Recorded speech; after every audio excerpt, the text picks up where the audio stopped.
Hello everyone, मैं हूं Anjali Agarwal, talk with Anjali. हम अपने जीवन की हर परेशानी को सॉल्व करना चाहते हैं, पर ये समझ में नहीं आता कि हम कौन सी परेशानी पहले सॉल्व करें, किसको कैसे डील करें, कहाँ जाएं, किससे बात करें।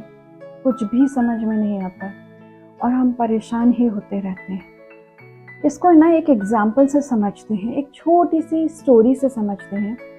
एक बच्चा अपनी माँ के पास गया और वो कहता है कि माँ, मुझे अपने जीवन की हर परेशानी को सॉल्व करना है।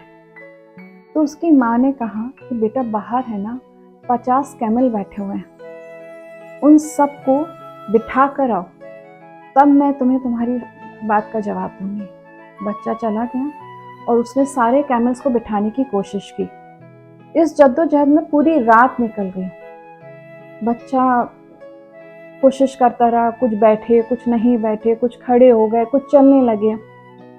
वो घर आया, वापस आता है और माँ से कहता है कि माँ, पूरी रात हो गया पर मैं कोशिश ही करता रहा।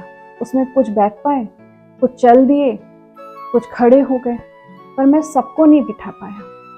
तो उसकी माँ मुस्कुराते हुए जवाब देती है कि बेटा, यही जीवन है, यही जीवन की परेशानियाँ हैं। इन परेशानियों से कुछ परेशानियों को तुम डील कर पाओगे, कुछ को तुम समय पे छोड़ दो, कुछ तुम्हारे हाथ में ही नहीं होंगी, कुछ को तुम अपनी सूझबूझ से ठीक कर ले जाओगे। अगर तुम पेशेंस रखोगे तो सब चीजें समय के साथ बैठती हैं।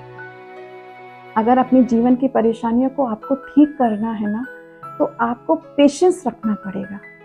बहुत हड़बड़ाहट में ना, तो जिस तरीके से कुछ कैमरे खड़े हो गए, कुछ भागने लगे, कुछ बैठ गए, कुछ उसकी बात ही नहीं सुन रहे थे, ऐसे ही आपका हाल हो जाएगा। आप इधर उधर ऐसे ऐसे उलझते जाएंगे पर परेशानियां सॉल्व नहीं कर पाएंगे। तो हर एक चीज़ को है ना, हर परेशानी को, हर एक बात को पेशेंसली समझना, पेशेंस के साथ डील करना बहुत ज़रूरी होता है। सूझबूझ देना उसमें बहुत ज़्यादा ज़रूरी होता है। उसकी माँ ने ना उन कैमल्स के थ्रू अपने बच्चे को जीवन की पूरी परेशानियों का सार समझा दिया। इसी तरीके से ना हमें अपने जीवन की हर परेशानी को पेशेंसली हैंडल करना है और उसी पेशेंस के साथ समय पर भी छोड़ना है।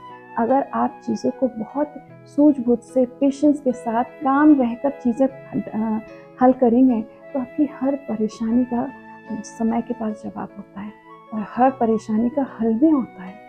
लेकिन बस आपको थोड़ा सा अपने ऊपर काम रखना पड़ेगा, सब्र रखना पड़ेगा, पेशेंस रखना पड़ेगा और सब कुछ ऊपर वाले पे छोड़ना पड़ेगा।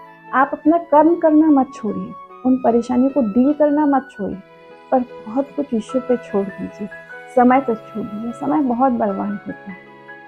अगर आपको मेरा चैनल अच्छा लगता है तो प्लीज़ मेरे चैनल को लाइक कीजिए, सब्सक्राइब कीजिए और बेल आइकन का बटन दबाना मत भूलिएगा। Thank you so much.